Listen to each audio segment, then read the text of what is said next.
Hi ಸ್ನೇಹಿತರೆ, ನಮಸ್ಕಾರ. ನಾನು ನಿಮ್ಮ ಪ್ರೀತಿಯ ಕೃಷ್ಣ ಸಜ್ಜನ್ನು, ಜ್ಞಾನದೇಗುಲ ಕೋಚಿಂಗ್ ಸೆಂಟರ್ ಧಾರವಾಡ. ರಾಜ್ಯದ ಹಲವಾರು ವಿದ್ಯಾರ್ಥಿಗಳು ಸುಮಾರು ವರ್ಷಗಳಿಂದ ಕಾತುರದಿಂದ ಕಾಯುತ್ತಿದ್ದಂತಹ ಒಂದು ಅಧಿಸೂಚನೆ, ಅದುವೇ ಪೊಲೀಸ್ ಇಲಾಖೆಯಲ್ಲಿ ಪೊಲೀಸ್ ಕಾನ್ಸ್ಟೇಬಲ್ ಆಗಬೇಕು, ನಾನು ಕೂಡ ಉದ್ಯೋಗವನ್ನ ಸೇರ್ಕೊಳ್ಬೇಕು, ನನ್ನ ಮನೆಯನ್ನ ಕೂಡ ಜವಾಬ್ದಾರಿನ ಎತ್ಕೋಬೇಕು, ಅದಕ್ಕೆ ನೋಟಿಫಿಕೇಶನ್ ಆಗ್ತಿಲ್ಲ ಅಂತ ಬಹಳಷ್ಟು ಕೊರಗಿತ್ತು. ಆ ಕೊರಗನ್ನ ಇವತ್ತು ರಾಜ್ಯ ಸರ್ಕಾರ ನೀಗಿಸಿದೆ ಅನ್ನುವಂಥದ್ದು. ಕರ್ನಾಟಕ ರಾಜ್ಯ ಸರ್ಕಾರ ಡಿ.ಕೆ. ಶಿವಕುಮಾರ್ ಅವರ ನೇತೃತ್ವದಲ್ಲಿ ಇವತ್ತಿನಪ್ಪ ಒಂದು ನೋಟಿಫಿಕೇಶನ್ ಆಗಿದೆ. ಅದರಲ್ಲಿ ಯಾವ್ದು ಸರ್ ಅಂದ್ರೆ ಸಿವಿಲ್ ಪೊಲೀಸ್ ನೋಟಿಫಿಕೇಶನ್. ಸುಮಾರು ಎಷ್ಟು ಪೋಸ್ಟ್ ಗಳನ್ನ ಕರೆದಿದ್ದಾರೆ ಸರ್ ಅಂತ ಕೇಳಿದ್ರೆ 3,395 ಹುದ್ದೆಗಳನ್ನ ಈಗಾಗಲೇ ನೋಟಿಫಿಕೇಶನ್ ಆಗಿದೆ. ಸರ್ ಎಷ್ಟು ಹುದ್ದೆಗಳದಾವ್ರಿ? ಹುಡುಗರಿಗೆ 2,666 ಹುದ್ದೆಗಳದಾವ, ಹೆಣ್ಣು ಮಕ್ಕಳಿಗೆ 755 ಹುದ್ದೆಗಳದಾವ, ಇನ್ನು ಸೇವಾನಿರತ ಪುರುಷರಿಗೆ 250, ಇನ್ನು ಸೇವಾನಿರತ ಮಹಿಳೆಯರಿಗೆ 82, ಇನ್ನು ತೃತೀಯ ಲಿಂಗಿಗಳಿಗೆ 35 ಹುದ್ದೆಗಳದಾವ ಅನ್ನುವಂಥದ್ದು.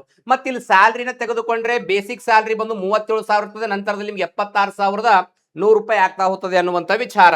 ಇನ್ನು ನಾವು ಮುಂದೆ ಬಂದು ನೋಡ್ತಾ ಹೋದ್ರೆ ಏನ್ ಸರ ಅಂತಂದ್ರೆ, ಏನ್ ಸರ್ ಈ ಒಂದು ಹುದ್ದೆಯನ್ನು ಪಡೆಯುವುದಕ್ಕೆ ಶೈಕ್ಷಣಿಕ ಅರ್ಹತೆ ಬೇಕಲ್ವಾ? ಯಾವ್ಯಾವ ಅರ್ಹತೆ ಓದಿರ್ಬೇಕಂದ್ರೆ, ನೀವು ಪೊಲೀಸ್ ಕಾನ್ಸ್ಟೇಬಲ್ ಆಗಬೇಕಂದ್ರೆ ನಿಮಗೆ PUC ಅಥವಾ ತತ್ಸಮಾನ ವಿದ್ಯಾರ್ಥಿಯನ್ನು ಹೊಂದಿರ್ಬೇಕು. ಸೆಕೆಂಡ್ PUC ಅಲ್ಲಿ ನೀವು ಯಾವ್ದಾದ್ರು PUC ಮುಗಿಸ್ಕೊಡ್ರಿ, ಕಾಮರ್ಸ್ ಆಗಿರಲಿ, ಆರ್ಟ್ಸ್ ಆಗಲಿ, ಸೈನ್ಸ್ ಆಗಲಿ, ಯಾವ್ದೊಂದು PUC ಹುದ್ದೆ ಮುಗಿದಿರ್ಬೇಕು ಅನ್ನುವಂಥದ್ದು, PUC ಎಜುಕೇಶನ್ ಆಗಿರ್ಬೇಕು ಅನ್ನುವಂಥದ್ದು. ನೆಕ್ಸ್ಟ್ ಏನಪ್ಪಾ ಅಂತನ್ನುವಂಥ ವಿಚಾರ ಬಂದ್ರೆ, ಇದರಲ್ಲಿ ಒಂದಿಷ್ಟು ವಿಚಾರಗಳು ಸರ್, ವಯಸ್ಸು ಇಂಪಾರ್ಟೆಂಟ್ ಆಗ್ತದೆ. ಗರಿಷ್ಠ ವಯೋಮಿತಿ ಎಷ್ಟು ಕೊಟ್ಟಿದ್ದಾರೆ ಅಂತಂದ್ರೆ, ಸಾಮಾನ್ಯ ಅಭ್ಯರ್ಥಿಗಳಿಗೆ ಯಾಕಂದ್ರೆ ಏಜ್ ರಿಲೆಕ್ಷನ್ಸ್ ಅನ್ನು ಕೊಟ್ಟಿದ್ದಾರೆ, 33 ವರ್ಷಗಳಿದಾವ. ಇನ್ನು ಪರಿಶಿಷ್ಟ ಜಾತಿ ಪರಿಶಿಷ್ಟ ಪಂಗಡದವರು ಸೇರಿದವರಿಗೆ 35 ವರ್ಷಗಳನ್ನ ಕೊಟ್ಟಿದ್ದಾರೆ. ಇನ್ನು ಕರ್ನಾಟಕ ಅರಣ್ಯ ಪ್ರದೇಶದಲ್ಲಿ ವಾಸಿಸುವಂತ ಬುಡಕಟ್ಟು ಅಭ್ಯರ್ಥಿಗಳಿಗೆ 38 ವರ್ಷಗಳದಾವ ಅನ್ನುವಂಥದ್ದು. ಇನ್ ಸರ್ವಿಸ್ ಅಲ್ಲಿ ಇದ್ದಂತಹ ಅಭ್ಯರ್ಥಿಗಳಿಗೆ ಅವ್ರಿಗೆ ಕೂಡ 38 ಅನ್ನುವಂಥ ವಿಚಾರವನ್ನ ಈಗಾಗಲೇ ಇಲ್ಲಿ ನಾವು ನೋಡುವಂಥದ್ದು. ದೆನ್ ಮುಂದೆ ಹೋಗ್ತಾ ಬಂದ್ರೆ, ಏನ್ ಸರ್ ಇದು ಅಪ್ಲಿಕೇಶನ್ ಯಾವಾಗ ಸ್ಟಾರ್ಟ್ ಆಗಿದೆ, ಆನ್ಲೈನ್ ಅರ್ಜಿ ಸಲ್ಲಿಸುವಂತಹ ವೇಳಾಪಟ್ಟಿ ಯಾವಾಗ ಅಂತ ಕೇಳಿದ್ರೆ, ಆನ್ಲೈನ್ ಮುಖಾಂತರ ಅರ್ಜಿ ಸಲ್ಲಿಸಲು ಪ್ರಾರಂಭವಾಗುವಂತ ದಿನಾಂಕ 8/6/2026. ಅಂದ್ರೆ ಇವತ್ತು ಪ್ರೆಸೆಂಟ್ ಡೇಟ್ ಎಷ್ಟದ? ಇವತ್ತು ಇದು 6ನೇ ತಿಂಗಳದ, ನಿಮಗೆಲ್ಲ ಗೊತ್ತಿರುವಂತದ್ದು. ಇವತ್ತು 5ನೇ ತಾರೀಕದ, ಅಂದ್ರೆ ನಾಳೆನೆ ನಿಮಗೆ ಅರ್ಜಿ ಸಲ್ಲಿಸುವಂತಹ, ನಾಳೆ ಅಲ್ಲ 8ನೇ ತಾರೀಕು ನಿಮ್ಗೆ ಏನಪ್ಪಾ ಅಂದ್ರೆ ಅರ್ಜಿ ಸಲ್ಲಿಸುವಂತಹ ದಿನಾಂಕವನ್ನ ಸ್ಟಾರ್ಟ್ ಮಾಡಿದ್ದಾರೆ.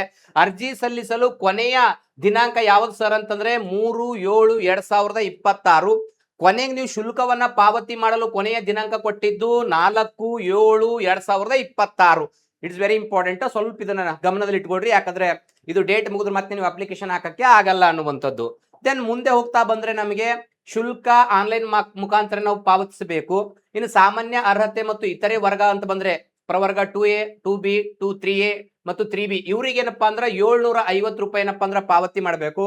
ಇನ್ನು SC ST ಏನದಾರಲ್ಲ ಇವ್ರಿಗೆ ಏನಪ್ಪಾ ಅಂತಂದ್ರ 500 ರೂಪಾಯಿ ಏನಪ್ಪಾ ಅಂದ್ರೆ ಶುಲ್ಕ ಇರುತ್ತೆ ಅನ್ನುವಂಥ ವಿಚಾರ. ದೆನ್ ನಾವು ಮುಂದೆ ಹೋಗ್ತಾ ಬಂದ್ರೆ, ಸರ್ ಈಗ ನಾವು ಅಪ್ಲಿಕೇಶನ್ ಹಾಕಿದ್ರಿ, ಯಾವ ವಿಷಯದ ಮೇಲೆ ನಮಗೆ ಒಂದು ಪ್ರಶ್ನೆ ಪತ್ರಿಕೆ ಬರುತ್ತೆ ಅಂತಂದ್ರೆ, ವಿಷಯ ಕೂಡ ಅವರೇ ಕೊಟ್ಟಿದ್ದಾರೆ. ಸಬ್ಜೆಕ್ಟ್ ಅಂತ ಬಂದಾಗ ಸಾಮಾನ್ಯ ಜ್ಞಾನಕ್ಕೆ ಏನಪ್ಪಾ ಅಂದ್ರ ವಿಜ್ಞಾನ, ಭೂಗೋಳ, ಇತಿಹಾಸ, ಭಾರತದ ಸಂವಿಧಾನ, ರಾಷ್ಟ್ರೀಯ ಸ್ವಾತಂತ್ರ್ಯ ಚಳುವಳಿಯ ಮತ್ತು ಮಾನಸಿಕ ಸಾಮರ್ಥ್ಯ ಮತ್ತು ನೈತಿಕ ಶಿಕ್ಷಣ ಒಳಗೊಂಡಂತಹ ಸಾಮಾನ್ಯ ಅಧ್ಯಯನ, ಇವುಗಳನ್ನ ಒಟ್ಟು ಸೇರಿಸಿ ಟೋಟಲ್ ಏನಪ್ಪಾ ಅಂದ್ರ 100 ಅಂಕಗಳಿರ್ತಾವ, 100 ಪ್ರಶ್ನೆಗಳಿರ್ತಾವ. ನಿಮ್ಗೆ 90 ನಿಮಿಷ ಅಂತಂದ್ರೆ 1.5 ಗಂಟೆ ಏನಪ್ಪಾ ಅಂದ್ರ ಎಕ್ಸಾಮ್ ಇರುತ್ತೆ ಅನ್ನುವಂಥ ವಿಚಾರ. ಅದಾದ ನಂತರ ಸರ್, ಹಾಗಾದ್ರೆ ಎಕ್ಸಾಮ್ ನಡೆಸುವಂತಹ ದಿನಾಂಕ ಏನಾದ್ರು ಪ್ರಕಟ ಮಾಡಿದ್ರೆ 100% ಎಕ್ಸಾಮ್ ಕೂಡ ಬರೀ 2 ತಿಂಗಳಲ್ಲಿ ನಿಮ್ಗೆ ಅವಕಾಶ ಕೊಟ್ಟಿದ್ದಾರೆ. ಸರ್ ಲಿಖಿತ ಪರೀಕ್ಷೆ ಯಾವಾಗಿದೆ ಅಂತಂದ್ರೆ 2/8/2026 ಬೆಳಗ್ಗೆ 10:30 ಮಧ್ಯಾಹ್ನ 12 ಗಂಟೆವರೆಗೂ ನಿಮಗೆ ಲಿಖಿತ ಪರೀಕ್ಷೆ ಇರ್ತದೆ. ನಂತರ ಕಡ್ಡಾಯ ಕನ್ನಡವನ್ನ ಆನಂತರದಲ್ಲಿ ನಿಮಗೆ ಡೇಟ್ ಹೇಳ್ತೀನಿ ಅಂತ ಹೇಳಿದ್ದಾರೆ. ಹಾಗಾಗಿ ಏನಪ್ಪಾ ಅಂತಂದ್ರ ಈಗಾಗಲೇ ಈ ವಿಷಯವನ್ನ ತಿಳಿದುಕೊಂಡವ್ರು ನೀವು ಫಸ್ಟ್ ಏನ್ ಮಾಡಬೇಕು ಅಂತಂದ್ರೆ, ನಿಮ್ಮ ಅರ್ಜಿಯನ್ನ ಹಾಕುವಂತಹ ವಿಚಾರವನ್ನ ಮಾಡಿಕೊಂಡು ಅರ್ಜಿಯನ್ನ ಸಲ್ಲಿಸಿದ ನಂತರ ಏನ್ ವಿಷಯಗಳು ಕೊಟ್ಟರೆ ಎಲ್ಲಾ ವಿಷಯಗಳನ್ನ ತೆಗೆದುಕೊಂಡು ಅಧ್ಯಯನವನ್ನ ಮಾಡಿದಾಗ ಯಶಸ್ಸನ್ನ ಸಿಗ್ತಾ ಬರ್ತದ. ಬಹಳಷ್ಟು ದಿನಗಳ ಕನಸಿರ್ತದ, ಯಾಕಂದ್ರೆ ಸರ್ಕಾರಿ ನೌಕರಿ ಅನ್ನುವಂಥದ್ದು ದುಬಾರಿ ಕನಸು. ಅದನ್ನ ಪಡಿಬೇಕಂದ್ರೆ ಹಠ ಬಿಡದ ಮನಸ್ಸು ನಿಮ್ಮಲ್ಲಿರ್ಬೇಕು. ಬಹಳಷ್ಟು ದಿನಗಳಿಂದ ನಿಮ್ಮ ಹೋರಾಟವನ್ನ ಮಾಡಕತ್ತೀರಿ, ಗೆದ್ದೇ ಗೆಲ್ಲುವಿರಿ ನೀವು ಒಂದು ದಿನ. ಕಾರಣ ನಿಮ್ಮ ಒಳ್ಳೆ ಮನಸ್ಸಿನಿಂದ ಗೆಲ್ತೀರಿ. ಹೋರಾಟವನ್ನ ಬಿಡಬೇಡ್ರಿ. ಇಷ್ಟು ವರ್ಷ ಏನ್ ಓದಿರಮ್ಮದು ಇಂಪಾರ್ಟೆಂಟ್ ಅಲ್ಲ, ಇನ್ನು 2 ತಿಂಗಳು ಏನ್ ಓದ್ತಿರಮ್ಮದು ಇಂಪಾರ್ಟೆಂಟು. ಅದಕ್ಕೆ ಏನಾದರೂ ನಿಮ್ಗೆ ಸಹಾಯ ಬೇಕು, ಯಾವ ರೀತಿ ಓದಬೇಕು ಸರ್, ಯಾವ ರೀತಿ ಅಧ್ಯಯನವನ್ನ ಮಾಡ್ಬೇಕಂತಂದ್ರೆ ಜ್ಞಾನದೇಗುಲ ಕೋಚಿಂಗ್ ಸೆಂಟರ್ಗೆ ಕಾಂಟ್ಯಾಕ್ಟ್ ಮಾಡ್ರಿ. ಕೆಳಗಡೆ ಕೊಟ್ಟಿರುವ ನಂಬರ್ಗೆ ಕಾಲ್ ಮಾಡೋದ್ರ ಮೂಲಕ ನಮ್ಮ ಸಲಹೆಗಳನ್ನ ಪಡೆದುಕೊಳ್ಳೋಣ.